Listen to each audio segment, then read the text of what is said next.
ರಕ್ತವ ಅಗ್ನಿಯುಕ್ತ ಆತ್ಮವ ಎಲ್ಲಾರು ಸ್ತುತಿಸಲಿ ನಿನ್ನಾಯ ನಾಮವ.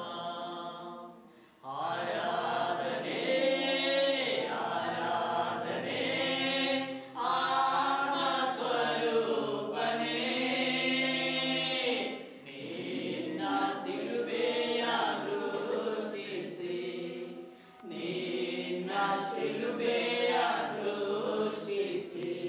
ತಮ್ಮಂದಿರೆಂದು ಒಬ್ಬರನ್ನೊಬ್ಬರು ಪ್ರೀತಿಸಿ, ಮಾನ ಮರ್ಯಾದೆ ತೋರಿಸುವುದರಲ್ಲಿ ಒಬ್ಬರಿಗಿಂತ ಒಬ್ಬರು ಮುಂದಾಗಿರಿ.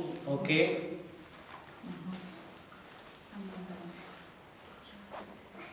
ಜಾಗರೂಕತೆ ಬೇಕಾದಲ್ಲಿ ಆಲಸ್ಯವಾಗಿರದೆ ಆಸಕ್ತ ಚಿತ್ತರಾಗಿದ್ದು ಕರ್ತನ ಸೇವೆ ಮಾಡುವವರಾಗಿರ್ರಿ. ಕ್ರೈಸ್ತರು ನಿರೀಕ್ಷಿಸುವ ಮಹಾಪದವಿಯನ್ನು ನೆನೆಸಿ ಉಲ್ಲಾಸವಾಗಿರ್ರಿ.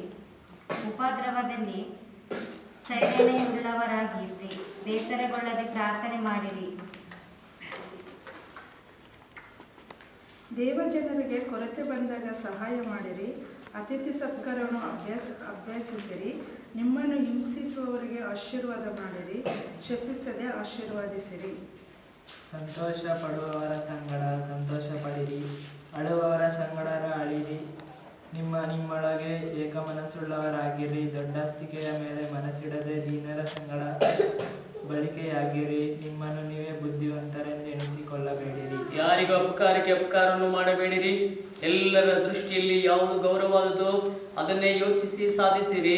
ಸಾಧ್ಯವಾದರೆ ನಿಮ್ಮಿಂದಾಗುವ ಮಟ್ಟಿಗೆ ಎಲ್ಲರ ಸಂಗಡ ಸಮಾಧಾನದಿಂದಿರಿ. ಏಕ ಯೌವನಸ್ಥರಲ್ಲಿ ಅದು ಉಂಟಾಗಲಿದ್ದಾಗಿ ಸಹೋದರರು ಪ್ರಾರ್ಥನೆ ಮಾಡ್ತಾರೆ. ಪ್ರಾರ್ಥಿಸುವ ಅವರೊಟ್ಟಿಗೆ ನಾವೆಲ್ಲರೂ ಕೂಡ ಏಕೀಭವಿಸಿ ನಾವೆಲ್ಲರೂ ಒಂದೇ ಮನಸ್ಸಿಂದ ಪ್ರಾರ್ಥನೆ ಮಾಡುವ. ಪ್ರಾರ್ಥಿಸೋಣ. ತಂದೆ ಪರಿಶುದ್ಧರು ದೇವ, ಸ್ತೋತ್ರ ಚೆಲ್ಲಿస్తున్నాం ప్రభువా. ఈ ఉదయకాలమున ప్రభువా, భారతదేశ గణతంత్ర దినోత్సవం దేశమంతటా జరుపుతూ ఉండగా ప్రభువా, మీ పిల్లలమైన మేమందరం చిన్న ఆలోచన కలిగి ప్రభువా, విధించిన ఆజ్ఞను బట్టి ఈ పై అధికారుల కొరకు, మీ దేశం కొరకు ప్రార్థించునని మీరు చెప్పిన ఆజ్ఞను బట్టి నాయన ప్రభువా, మా దేశం కొరకు ప్రార్థించడానికి మేమందరం మీ సన్నిధికి ఇలాగ ప్రభువా కూడి రావడానికి చూపిన కృపను బట్టి మీకు స్తోత్రాలు చెల్లిస్తున్నాం ప్రభువా. చేరొచ్చిన ప్రభువా తండ్రి, సహోదర సహోదరులందరినీ బట్టి మీకు స్తోత్రాలు ప్రభువా. తండ్రి, దేశమంతటా